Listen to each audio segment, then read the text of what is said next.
देख रहे हैं डीडी कशिर एहसास।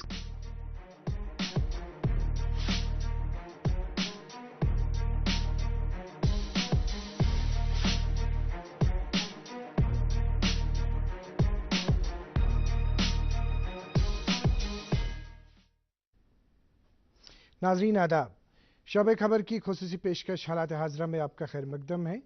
मैं हूं आपका मेज़बान फैयाज अहमद फयाज।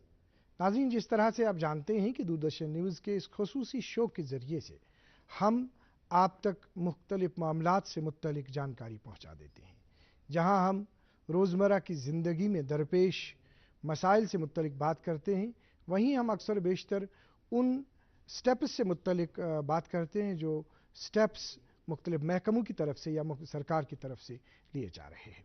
जिस तरह से हमने चंद दिन पहले बात की हज 2025 की तैयारियों के सिलसिले में, और आपको मालूम है कि हज दरख्वास्तें जमा करने की तारीख जो है वो हज कमेटी ऑफ इंडिया की तरफ से बढ़ा दी गई है और उसे इस महीने की 30 तारीख तक उस चीज़ को बढ़ा दिया गया है।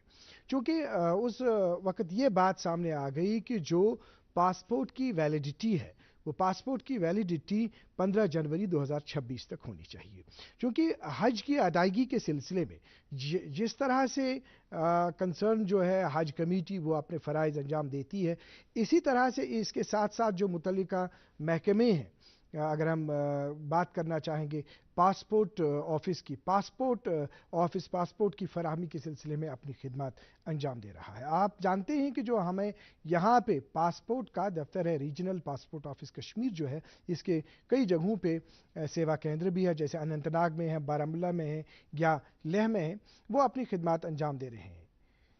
हज 2025 की तैयारियों के सिलसिले में वहाँ पे ख्वाहिशमंद आज़मीन को पासपोर्ट फराहम करने के सिलसिले में किस तरह की खिदमत रीजनल पासपोर्ट ऑफिस कश्मीर ने अंजाम दी है और किस तरह का कामकाज इस वक्त चल रहा है जो हमारा रीजनल पासपोर्ट ऑफिस कश्मीर है, ये खुसूसी गुफ्तगू हम आज आप तक पहुँचाना चाहेंगे। और इस सिलसिले में अपने स्टूडियो में हम स्वागत करना चाहेंगे श्री देवेंद्र कुमार जी का, जो रीजनल पासपोर्ट ऑफिसर कश्मीर हैं। श्री देवेंद्र कुमार जी, आपका स्वागत है हमारे शो में। Thank you.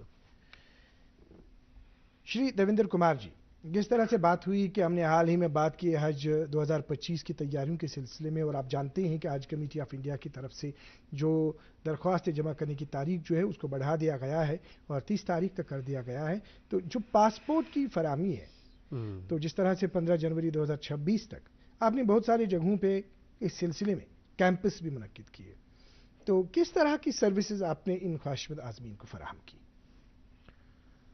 चलिए, ये हज कमेटी वालों से हमारा अभी कुछ दिन पहले एक मीटिंग भी हुआ था। इस जो हज के एप्लीकेंट्स जो 25-26 में जो अप्लाई कर रहे हैं, तो हमने एक प्रोग्राम रखा था स्पेशली। करीब 250 पासपोर्ट्स हमने लास्ट वीक एप्लीकेंट्स को हज और उम्रा के लिए, जहाँ जिसके लिए सीआईडी ने क्लियरेंस दिया था जी, करीब 250 एप्लीकेंट्स को हमने बुलाया था और पासपोर्ट उनको हज उम्रा के लिए मतलब डिस्ट्रीब्यूट किए थे उनको। इसके लिए पूरा लिस्ट बना के पूरा स्टाफ ने अपना एक दिन का पूरा मतलब मेहनत किया और उसको हम फिर स्पेशली वो स्पेशल ड्राइव था इस हज के सिलसिले में। वैसे ओवरऑल मैंने जो ये मेरा थर्ड टाइम है ये हज का जी, तो मैंने देखा है कि फर्स्ट टाइम जब का एक्सपीरियंस बड़ा अच्छा था और उसी की वजह से आज हम बड़े मतलब तरीके से, कहीं कोई हाय हल्ला नहीं है, बड़े एप्लीकेंट्स आ रहे हैं, उनको कोई प्रॉब्लम नहीं हो रही है, हज के लिए आ रहे हैं, नॉर्मल पासपोर्ट होल्डर्स जो एप्लीकेंट्स आ रहे हैं। हमें एक्चुअली पता ही नहीं चलता है आज की डेट में कि अगर डेट मतलब डेट अप्रोच कर रही है, लास्ट डेट की तरफ जा रही है, तो कोई रश, कोई भीड़ हमारे पास नहीं है आज के टाइम पे। जी, जी। इसका रीज़न भी एक है, थोड़ा 2 रीज़न जो मैं जानता हूँ कि जो फर्स्ट ड्राइव हमने किया था तो हमारा ये था कि नॉर्मली ऐसा कोई प्रोसीजर नहीं है कि स्पेशली वो हज के लिए अप्लाई करते हैं। पासपोर्ट जो अप्लाई होता है वो फुल टर्म पासपोर्ट की। आप जानते हो कि आपका हमारा खून का रिश्ता है। ये राजनीतिक रिश्ता नहीं है, ये पुराना रिश्ता है। जवाहरलाल नेहरू जी हो, इंदिरा जी हो, राजीव जी हो, जो भी आप मुझसे चाहें, मेरे दरवाजे आपके लिए खुले हैं। आपकी सेवा करना चाहता हूं। आपके मुद्दे हैं, आपका दर्द है, आपका दुख है, वो सब मैं आपके लिए उठाना चाहता हूं। कांग्रेस को वोट दें, हाथ बदलेगा हालात। मम्मी की छुटकी, डैडी की गुड़िया, दिल में बसी सबके इस घर की बेटियां। हर घर के हर दिल में बसा अमूल ताजा, हमेशा फ्रेश। इस घर की बेटियां।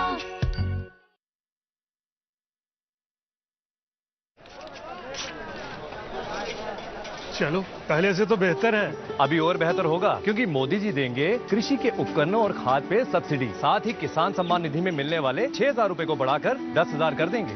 सच में? हाँ, क्योंकि जहाँ भाजपा वहाँ विकास। शांति, स्थिरता और विकास जम्मू कश्मीर को मोदी पर। आप देख रहे हैं डीडी कश्मीर, एहसास कश्मीर का।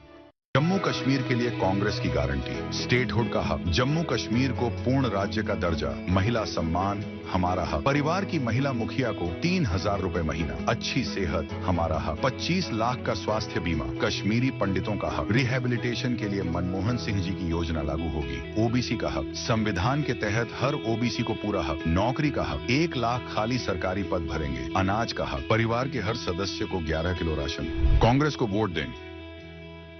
लिए होता है नॉर्मली। ऐसा सॉफ्टवेयर में हमारा कुछ है नहीं कि हमने केवल हज के लिए अप्लाई किया। तो फर्स्ट ड्राइव में जिसका हमें क्लियरेंस सीआईडी और पुलिस ने दिया, तो पहले ये होता था कि 1 साल का उसका हज का देते थे, लेकिन मैंने उनको जब क्लियरेंस आ गया तो मैंने उनको 1 साल का 10 साल का मतलब पासपोर्ट इशू किया था। इसका रिजल्ट ये निकला कि जब सेकेंड टाइम आया तो उसमें हमें बहुत रिलीफ मिला कि बहुत जो एप्लीकेंट्स जिनका सिलेक्शन उसमें नहीं होता तो अगले साल फिर अप्लाई करते थे, लेकिन नंबर ऑफ एप्लीकेंट का वाज सिग्निफिकेंटली मतलब रेड्यूस्ड। और इस बार तो हमें पता ही नहीं चल रहा है कि कितने लोग मतलब अप्लाई कर रहे हैं या कैसे। फिर भी हमने एक स्पेशल ड्राइव रखा एक दिन, जिसमें हज ऑफिसर को बुलाया, उनके एग्जीक्यूटिव ऑफिसर हैं डॉक्टर साहब, डॉक्टर शुजात साहब जी। हाँ जी, डॉक्टर शुजात साहब उनको मैंने बुलाया अपने ऑफिस में, और करीब 250 पासपोर्ट्स हमने, पासपोर्ट तो नहीं दिए थे, पासपोर्ट का प्रीव्यू जिसे वो एक प्रीव्यू हम देते हैं जिसमें पासपोर्ट की सारी डिटेल होता है, तो एप्लीकेंट्स को वो हमने दिया और सेम डे हमने पासपोर्ट सारे इशू किए उस दिन एप्लीकेंट्स को।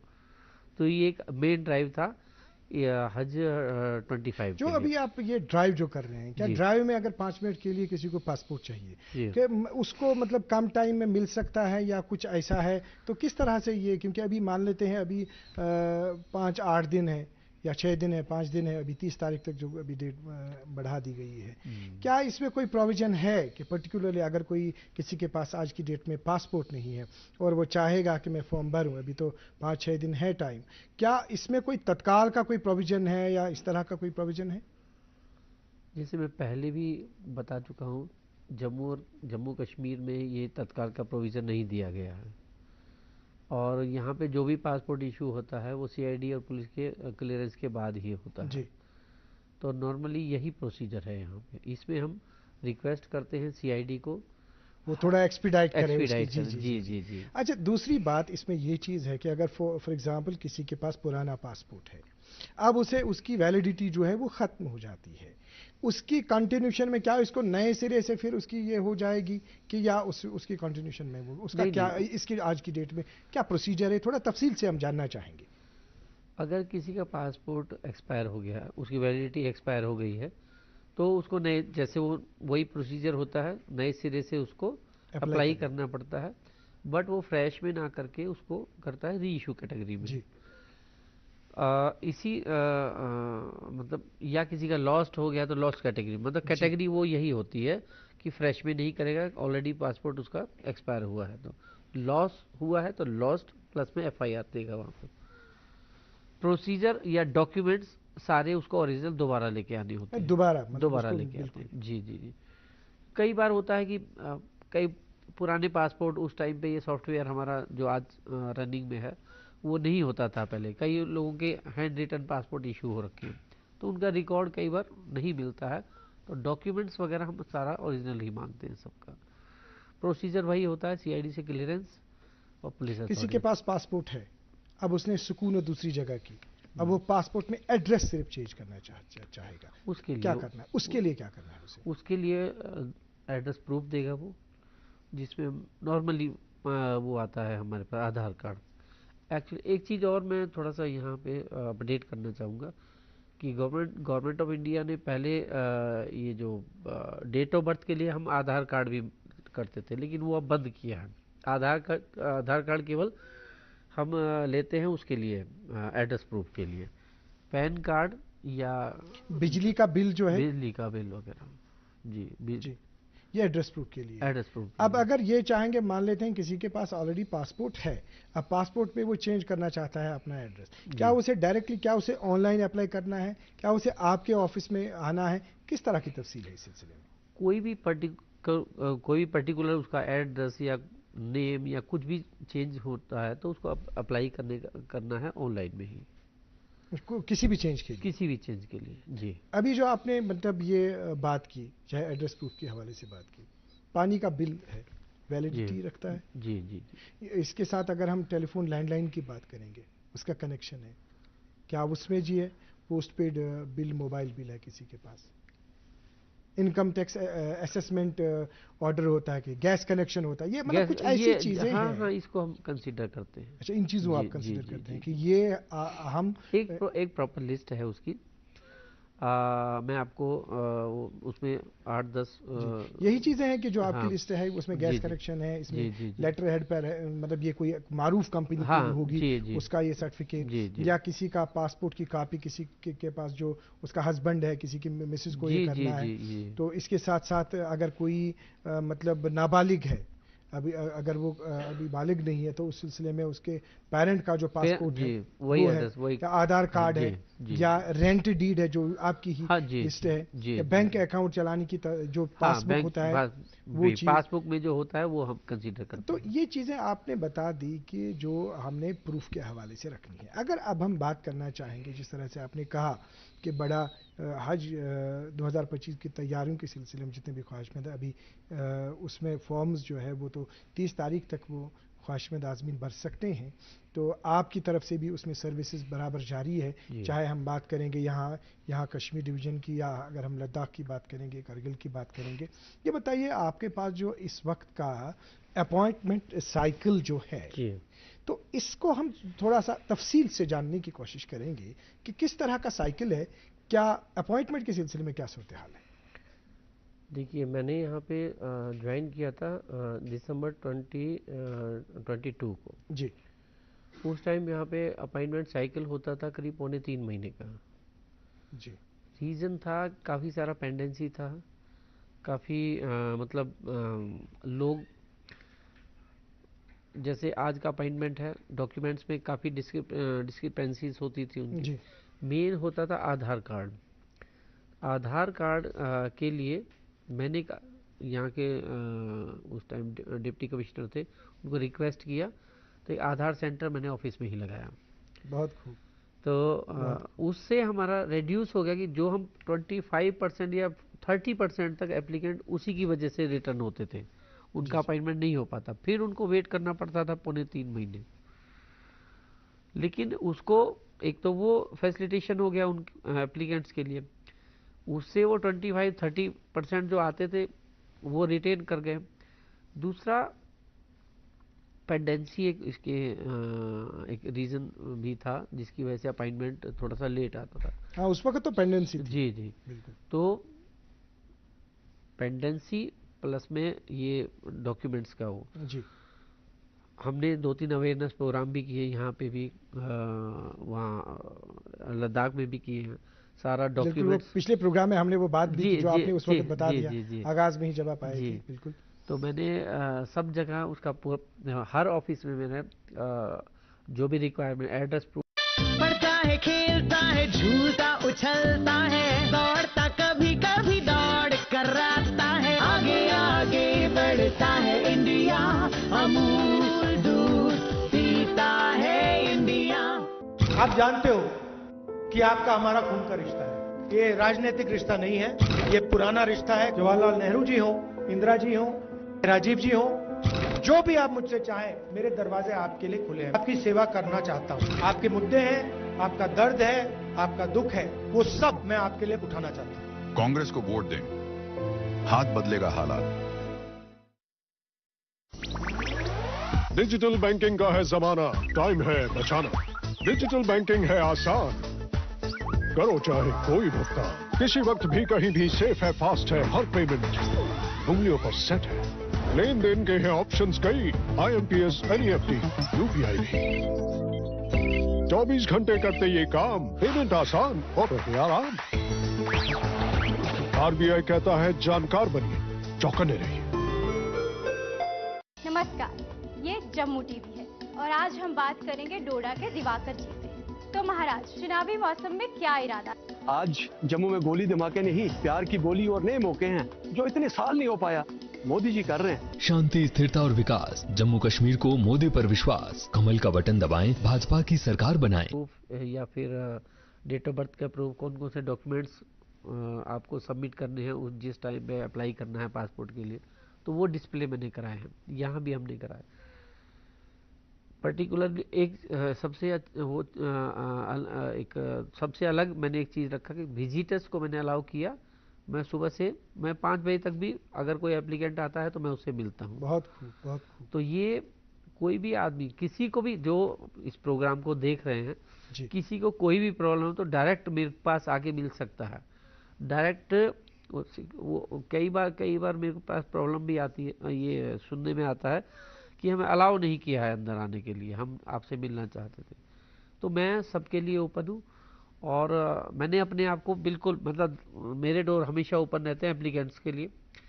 तो इसके लिए मैं एक और चीज़ एप्लीकेंट से मैं ये भी बोलना चाह रहा हूँ कि किसी को पैसे ना दें। किसी को कोई प्रॉब्लम हो, सीधे आके मेरे से आके मिल लें और उसकी प्रॉब्लम का मतलब जब आपने दरवाजे खुले रखे, बिल्कुल तो उसके बाद तो मैं कहता हूं कि कोई भी, जैसे पब्लिक, मतलब मेरे पास कई यहाँ पे अच्छे ऑफिसर्स भी हैं, कई बार उनसे मुलाकात हुई तो उन्होंने कहा कि हमें तो यही बहुत है कि हम पासपोर्ट ऑफिसर के सामने बैठे हैं। सही बात है। पहले बड़ा डर रहता था, मैंने कहा इसमें डर नहीं, ये तो पासपोर्ट ऑफिसर आप ही के लिए। एग्जैक्टली, पहले तो अपॉइंटमेंट ही नहीं मिलती थी, अंदर ही नहीं जाने देते तो थे। उसको करने के लिए थोड़ा सा मेहनत हमें करनी है, लेकिन आज हम उस स्टेज पे हैं कि हम नेक्स्ट डे अपॉइंटमेंट दे रहे हैं। आज आप रीशेड्यूल कराएंगे तो कल को आपको डेली का, हमारा श्रीनगर का 500 एप्लीकेंट्स के लिए अपॉइंटमेंट रिलीज होती है, 25 PCC के लिए होती है जी, लेकिन अभी टोटल भर भी नहीं रही है। तो मतलब ये आप या तो हमारी एफिशिएंसी कह सकते हैं, हार्ड वर्क कह सकते हैं। दूसरा ये चीज़ भी है कि जिस तरह से देखिए, आपने जो अभी आपने देवेंद्र जी जो आपने बात की, आपने कहा कि जब आप आए उस वक्त भी हमने आपके साथ बात की और सबसे पहले कम ही टाइम आपको हुआ था अभी वहां पे चार्ज संभालने के बाद। तो पेंडेंसी आपने उस वक्त बहुत बताई थी। अगर हम 2022 की बात करें तो पेंडेंसी उस वक्त थी। हमने आपके साथ उस वक्त पेंडेंसी जानना चाहिए थी कि जो 2022 का आखिरी महीना था, उस वक्त अभी भी मुझे याद है, दिसंबर, तब उस वक्त की कितनी पेंडेंसी थी वो आपने उस वक्त बताई थी। लेकिन जो आपने इसके बाद कहा कि ये बात आपने कही कि नाजरीन आप भी ये सुन लीजिए, ये बात आपको हम बताना चाहेंगे कि जो इन्होंने अभी जो बिल्कुल अप्रिशिएबल बात है कि जो श्री देवेंद्र कुमार जी ने कहा अभी के दरवाजे जो हैं, दरवाजे खुले हैं। डायरेक्टली अगर किसी को कोई इशू है, कोई मामला दरपेश है पासपोर्ट के हवाले से, वो 5 बजे तक भी मतलब हमारे ऑफिस में मेरे पास डायरेक्टली आ सकते हैं और किसी दूसरे से बात करने की कोई ज़रूरत नहीं है जहां उसको किसी किस्म की कोई दिक्कत का सामना हो। तो शायद यही वजह है कि जो इसके, और दूसरा जो इन्होंने कहा, एक बात इन्होंने अभी हमारे आज के डिस्कशन में कही, वो ये है कि जो इन्होंने कहा कि हज के हवाले से, हज की तैयारियों के हवाले से उन्होंने कहा कि हमने अपने ऑफिस में दावत दे दी जो CEO के हैं हज कमेटी के यहाँ जम्मू कश्मीर के डॉक्टर शजाद साहब को, वो आए। या इसके बाद हमने बहुत सारी जगहों पे हमने इस तरह के पासपोर्ट मेले मुनक्किद किए। तो और इसके साथ साथ वो बात भी अभी हम बात करना चाहेंगे, इसके साथ शायद यही कुछ ऐसे स्टेप्स हैं जो स्टेप्स इनकी तरफ से उठाए गए, और आज हमारे पास जो उन्होंने कहा कि अपॉइंटमेंट के सिलसिले में आज हमें वो महीनों वेट नहीं करना है। और दूसरी बात जो आपसे हम जानना चाहेंगे, शायद उसमें भी कुछ जो आपने बात की कि जो कोऑर्डिनेशन है, हम उनसे रिक्वेस्ट करते हैं जो आपके पास वेरिफिकेशन के हवाले से जो आपके पास एजेंसीज है, चाहे अगर हम पुलिस की बात करेंगे, सीआईडी की बात करेंगे, तो किस तरह का कोऑर्डिनेशन रहता है आपका उनके साथ? जैसे अभी हमारे पास एक लिस्ट हज हाउस से हमारे पास आया जी कि इन लोगों के रिसेंटली अप्लाई किया है पासपोर्ट के लिए। तो जिस दिन आया सेम डे हमने सीआईडी को लिखा पूरा लिस्ट के साथ कि इनका एक्सपीडाइट करने के लिए जी। ये लास्ट वीक की बात है, क्योंकि since last date was approaching, तो सीआईडी को हमने रिक्वेस्ट किया कि इनका जल्दी से करा दिया जाए। तो कल परसों ही हमारे नोटिस में आया कि फिर एक्सटेंड किया गया है। तो देन मैं एक रिमाइंडर आज और भेजूंगा यहाँ से जाने के बाद कि जिन्होंने हज हाउस में अप्लाई किया है, हज हाउस के थ्रू अप्लाई किया है, उनका हम जल्दी से जल्दी क्लियरेंस ले सकें और उनको पासपोर्ट हम इशू कर सकें। और इस मामले में पुलिस अथॉरिटीज़ और सीआईडी से हमारा अच्छा मतलब कोऑर्डिनेशन है हमारा, कि क्योंकि हम भी उनको फैसिलिटेट करते हैं, उनको भी बहुत सारा चीज़, जैसे किसी को कुछ इलीगल मतलब इस टाइप के लोग हैं जो जी उनका किसी का इंपाउंड करना है, किसी का सस्पेंड करना है, किसी का इंफॉर्मेशन देना है, तो हम उनके सोशल मतलब शेयर करते रहते हैं उनको भी इंफॉर्मेशन। तो कुल मिला के हमारा कोऑर्डिनेशन उनके साथ अच्छा है। जैसे अभी एक छोटा सा ही है, मिनिस्ट्री से एक आया कि हमें इसका इंफॉर्मेशन आज ही चाहिए जी। तो मैंने कहा ये तो जम्मू कश्मीर है, इसमें कहाँ एक दिन में सीआईडी अप्लाई कर दिया। लेकिन वही कोऑर्डिनेशन हमारा अच्छा था, तो मिनिस्ट्री को हम वो इंफॉर्मेशन सेम डे में दे पाए उनको। जी जी। तो अगर आपको सही काम करना है तो कंसर्न डिपार्टमेंट से आपका तालमेल जरूर होना चाहिए और तालमेल सही होता है तो सही काम चलता है। फिर इसी तरीके से मैंने एक कोऑर्डिनेशन अपना मीडिया से भी किया है कि अगर किसी के पास कोई मीडिया के ऑफिस में आता है, किसी को फ़ोन आता है कि इस वजह से मुझे पासपोर्ट नहीं मिल रहा है, या कोई पैसे मांग रहा है, या कोई भी उसका प्रॉब्लम है, बहुत खूब, तो मैंने उनको बोला है कि आप पब्लिश करने से पहले एटलीस्ट एक बार मेरी नोटिस में को लेके आइए, या एप्लीकेंट को कहिए मेरे से आके मिले, तो उसका बड़ा अच्छा इम्पैक्ट पड़ा। मैंने शुरू में ही जब ज्वाइन किया था तभी मैंने मीडिया से रिक्वेस्ट किया था। जी जी। तो ऐसा मुझे नहीं लगता है मीडिया में कुछ आता होगा इस टाइप से। जब आप इस तरह से जब आप काम कर रहे हैं, हमने भी देखा मतलब आपके पास जितने भी अभी लोग आते हैं, जिनके मसाइल होते हैं, फौरी आप उनका अजाला करते हैं। अगर हम ये जानना चाहेंगे कि जो पासपोर्ट है आज की डेट में तकरीबन कितना टाइम लगता है कि पासपोर्ट इशू करने के सिलसिले में? ये डिपेंड करता है रिपोर्ट आने में। नॉर्मली 20-25 दिन में जिसका कोई प्रॉब्लम नहीं होता है उसका सबका आ जाता है। जी। अभी जो बताएं, जैसे ऑनलाइन किसी ने अप्लाई किया, क्या वेरिफिकेशन के लिए उसी वक्त जाता है कंसर्न क्वार्टर? थोड़ा सा सेम डे। जैसे ही इसमें 3-4 काउंटर काम करते हैं। एक टोकन इशू करता है, फिर CSC उसके फिंगरप्रिंट्स वगैरह डॉक्यूमेंट्स वगैरह स्कैन करते हैं। तीसरा एक हमारा वेरीफाइंग ऑफिसर होता है, वो वेरीफाई करता है, देन होता है ग्रांटिंग ऑफिसर। ये 4-5 काउंटर्स पे उसको जाना होता है।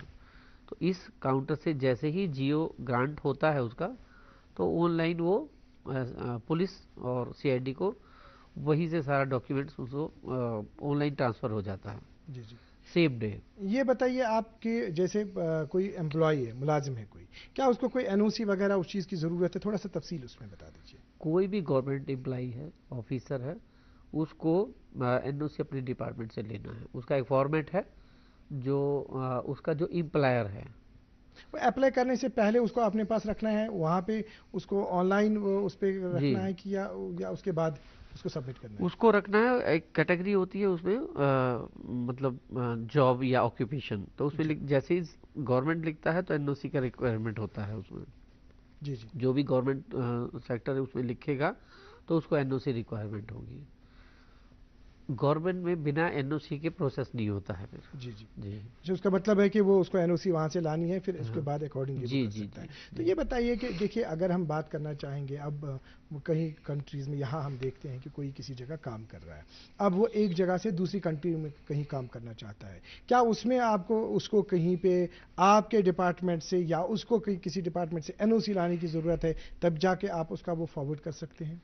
नहीं ऐसा, हमारा जो मेन काम है खाली पासपोर्ट इशू करना जी, और वो अनकंडीशनल होता है या कहीं कंडीशनल भी होता है। रिपोर्ट जो हमें पुलिस अथॉरिटी या सीआईडी से हमें जो मिलता है उसमें एक्चुअली पासपोर्ट फाइनली इशू होता है सीआईडी का क्लियरेंस आने का। सीआईडी की कई बार कुछ होता है, एक्सेप्ट पाकिस्तान होता है, शॉर्ट टर्म में हज उम्रा देते हैं, इस टाइप का होता है। तो एक बार एप्लीकेंट को मिल गया पासपोर्ट तो जो उसका वैलिडिटी है उस वैलिडिटी वो किसी भी देश में जाए उस पर कोई बैरियर हमारा नहीं होता है। जी जी। तो हमारी तरफ से तो पासपोर्ट सीआईडी से क्लियरेंस होने के बाद ही इशू हुआ है। तो अभी अगर हम बात करना चाहेंगे, आप हमारे पास उनका वक्त कम है, बहुत सारी बातें अभी है, लेकिन ये बताएं कि जो आपके पास सेवा केंद्र से, जैसे अनंतनाग की बात करेंगे, बारामूला की बात करेंगे, तो ये बताइए कि ये सेवा केंद्र जो है इनका किस तरह का कामकाज है, किस तरह का तालमेल उनको रखना है, ये बताइए। क्या वहां पे केंद्र में आके अप्लाई कर सकते हैं, और अप्लाई भी कहाँ पे करना है? अप्लाई एक्चुअली वेबसाइट है हमारा पासपोर्ट इंडिया, कोई भी कर सकता है कहीं पर, कोई भी कहीं पे। ज़्यादातर यहाँ पे लोग जो कराते हैं, जो या खिदमत सेंटर जिसको सीएससी सेंटर जो होते हैं उसमें जाके अप्लाई करते हैं वो, या एप्लीकेंट खुद भी ऑनलाइन अप्लाई कर सकता है। तो जो हमारे इनको 3 ऑफिस हैं, पीओपीएस के बोलते हैं, जिसमें पोस्ट ऑफिस पीओपीएस के जी। तो उसमें एक हमारा वेरीफाइंग ऑफिसर बैठता है जी, और एक आदमी जो वहाँ पे सीएससी का काम करता है वो पोस्ट ऑफिस का होता है। तो बारामूला में और ये अनंतनाग और ले, ये तीनों जगह ऐसे ही काम होता है। तो किस तरह से आप अब इसमें आखिर पे समप पे आखिरी मैसेज देना चाहेंगे, जो यहाँ पे लेह के लोग जो हैं या जो कश्मीर के लोग हैं जिनके क्योंकि पहले हम आपको इसमें वाक़ई और हम आपको इसमें मतलब अपनी तरफ से हम आपको इसमें अप्रिशिएट करना चाहेंगे, हम इसकी सराहना करते हैं कि वाक़ई तो जिस तरह से हमने पिछली दफ़ा 2022 में भी आपके साथ एक बैठक की थी, एक प्रोग्राम किया था, यही आलात हाजरा प्रोग्राम, उसमें पेंडेंसी बहुत थी, लेकिन आज की डेट में जो आपसे बात हुई इसमें पेंडेंसी के हवाले से कोई हमारे पास आदाद शुमार नहीं आया। अब आज की डेट में अपॉइंटमेंट के हवाले से कल की डेट में अपॉइंटमेंट मिलती है, हौसला अफजा बात है। तो किस तरह का समप आखिर पे आपका मैसेज होगा? मैं सिर्फ एक हमारे जो पासपोर्ट के एप्लीकेंट्स हैं मैं उनको यही बोलना चाहता हूँ, देखिए आप डॉक्यूमेंट्स की एडवाइजरी हम time to time press release भी करते रहते हैं और कई सारे अवेयरनेस प्रोग्राम भी हमने किए हैं। लास्ट टाइम हमने उसमें सारा हम डॉक्यूमेंट्स का भी बताते हैं कि कौन कौन से डॉक्यूमेंट्स आपको पासपोर्ट के टाइम पे जब आप अप्लाई करते हैं जी सबमिट करना है। जब भी आप फ्रेश या री इशू के मामले में जब पासपोर्ट ऑफिस में आते हैं तो अपना ओरिजिनल पासपोर्ट डॉक्यूमेंट्स आपको लेके आना है सारा। तो मेरा बस एक ही चीज़ है कि लोग इसको समझें कि डॉक्यूमेंट्स सारा मतलब ओरिजिनल जब पासपोर्ट ऑफिस विजिट करें तो ओरिजिनल पासपोर्ट ओरिजिनल डॉक्यूमेंट साथ में लाएं। दूसरा कोई किसी को अगर कुछ बहकाता है कि इसमें ऐसे ये नहीं होगा, उस चीज में आने की जरूरत नहीं है, वो डायरेक्ट मुझसे मिल सकते हैं। श्री देवेंद्र कुमार जी, दूरदर्शन न्यूज को अपना कीमती वक्त देने के लिए आपका बहुत बहुत शुक्रिया। Thank you. नाज़रीन मोहतरम, आपका भी बहुत बहुत शुक्रिया, आपने हमें आधे घंटे से देखा, आपने हमें सुना। अगले शुमारे में फिर आपसे मुलाकात होगी, जब तक के लिए अल्लाह हाफिज़ नासिर।